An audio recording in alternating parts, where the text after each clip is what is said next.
Welcome back to the Mass Effect Andromeda gameplay series. In our first installments, we took a closer look at combat gameplay. Today, we're diving straight into the heart of Mass Effect Andromeda, exploration. In addition to beautiful story missions, Andromeda is filled with worlds to explore. No way this is home. Our story is contained within the Helios cluster, a portion of space populated with dozens of star systems. And the Tempest is where that exploration begins. You can navigate star systems using the Tempest galaxy map. From planets to moons, to anomalies and starships, wherever you are in Helios, you'll now be able to see everything that exists outside the ship's main windows in real time. In Andromeda, there are over 100 planets to discover, and a handful of beautifully crafted worlds can be landed on. And that's where the adventure really begins. Each world you visit has its own story, its own characters, and of course, its own challenges. Today, the world we're going to visit is called Eladin. Exploring the opening landing area called Paradise, you'll quickly discover that the heat on this planet can be deadly. Water is scarce, and mysterious ancient artifacts dot the landscape guarded by dangerous remnant creatures. Basically, to live here, you have to be desperate, or Krogan. But even the Krogan aren't happy, and they don't trust anyone from the Initiative, least of all a Pathfinder.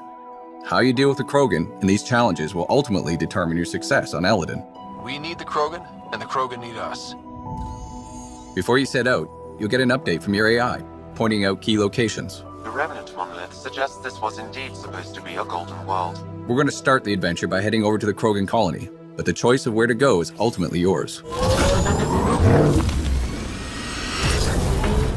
Our all-terrain rover, the Nomad, is key to quickly covering the expansive landscapes throughout Andromeda. You can also enhance the Nomad with a series of functional upgrades designed to give you better turbo boost, higher jumps, better handling, and more. While you're exploring, one of the key objectives will be to discover locations to call down forward stations. Once found, each of these will act as a fast travel point and allow you to change your loadout or call the Nomad if it gets lost or destroyed. They also offer resupply and protection from any environmental hazards. Our conversations at the Krogan colony point us in a few directions. Exiles are causing trouble at their base, the Flophouse, and a derelict remnant ship may have a drive core the Krogan are in desperate need of. Let's head to that ship and see what we can find. Out here, we are more exposed to the heat. In Andromeda, all of the planets have localized and/or global hazards. The Pathfinder and the Nomad are both separately outfitted with life support systems that help protect against these hazards. But once you run out, you'll need to find a safe location or a forward station to recharge. I'm reading normal temperature range, Pathfinder. As you travel throughout the world, you'll find new areas to explore, new characters, and new storylines. Ultimately, all of these discoveries will help raise the viability of the planet. Increasing planet viability does two things: allow for the creation of an outpost, and upgrade the Nexus, the Andromeda Initiative's space station. Before a planet can support an outpost, you'll first need to get its viability to at least 40% by pacifying threats, allying yourself with the locals, solving environmental problems, and accomplishing specific tasks related to that planet's story. For example, in the case of Eladin, your relationship with the Krogan will determine whether you can build here or not. Regardless of whether you build an outpost, your exploration and discoveries will also give you Andromeda viability points. Reaching thresholds will allow you to upgrade the Nexus and wake up more colonists from cryosleep. Who you decide to wake up will determine what perks and advantages you'll get. Will you wake up scientists to give you an edge in research and development? Military personnel to give you an edge in combat? Or merchants to give you a leg up when trading? But of course, not everything on these worlds will be so straightforward. Andromeda holds many mysteries, not the least of which is a vast network of ancient vaults. Simply figuring out how to access one of these vaults is a challenge in and of itself that can take you across an entire world. Once inside, you'll need to rely on skills from every element of Andromeda gameplay, including exploration, environmental navigation, puzzle solving, and combat to get them back online, and then make it out alive. And resolving the mystery of these vaults may just hold the key to survival in Andromeda. This is unbelievable. At its heart, Mass Effect Andromeda is a game of discovery and exploration. The choices you make and the places you go let you blaze your own unique trail through Andromeda. Whether you're exploring the depths of a crashed starship or delving into the core of an active volcano, the more you engage with the world around you and the characters in it, the more that world will surprise you with what's waiting just around the corner. It's really gonna be something, isn't it?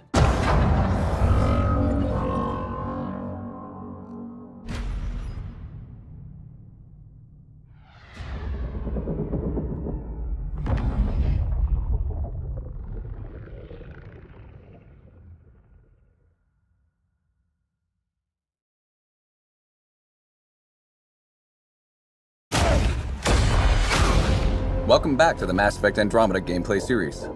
In this video, we will take a look at profiles, favorites, and your squad. As you level up in Mass Effect Andromeda, you'll gain access to dozens of skills and over 300 skill upgrades. You're free to pick any skill without being limited to a class, which allows you to create a Pathfinder that is totally suited to how you want to play.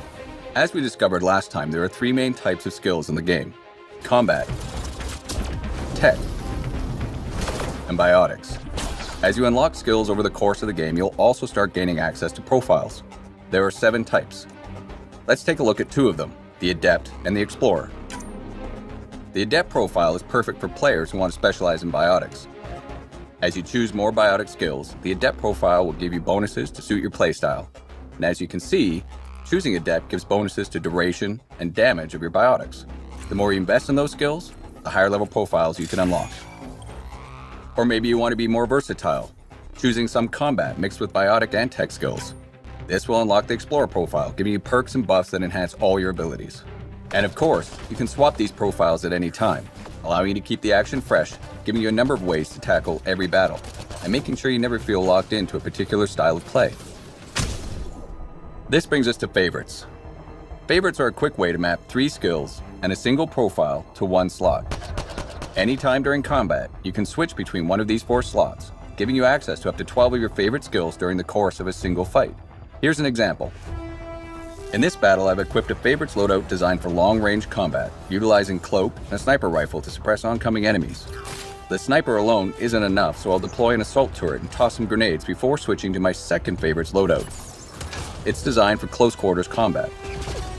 Loading these new abilities puts them in a cooldown by default, so I'll have to make do with my shotgun until they're ready. The Fiend is too powerful and I'm not in any position to take it out immediately, but my new favorites are ready. I'll make my getaway using Biotic Charge and then maneuver around this group of enemies. This favorites loadout is particularly combo friendly, so I'll engage by comboing Cryo Beam and Lance for an explosive result, then clean up with my shotgun. It looks like the Fiend has taken an interest. I'll do what I can from a distance before switching to my third favorites loadout. One that emphasizes ranged biotic abilities such as Backlash and Shockwave, as well as Flamethrower. Let's see if we can find a better vantage point and stall the Fiend's approach. Using Backlash, I can shield myself from oncoming fire and deflect it back at the enemy. This is particularly useful against large crowds of enemies. However, this horde is scattered, so I'll need to regroup. Looks like the Fiend has other plans. I'll stand my ground by using Shockwave and then follow that up with Flamethrower. The Fiend is hurt, but it's going to take more than that to defeat it. Switching to my final favorites loadout, I'll engage the Fiend with soldier-focused abilities. Let's finish it off with Flak Cannon and Trip Mines. And when it comes to combat, don't forget your squad. Each of your 6 squad mates has 3 active and 2 passive skills. In this case, Cora uses her biotics as a support character, and Drac is a bruiser who can soak up lots of damage. Not only can you set your squad up around the battlefield, ordering them to defend locations, attack targets, or rally to your side, but you can also team up with them for devastating power combos. Power combos activate when you or one of your squad mates primes an enemy or groups of enemies, setting them up for the kill. Then you or a squad mate jumps in to detonate and finish the job. And you can always level up your squad mates to make them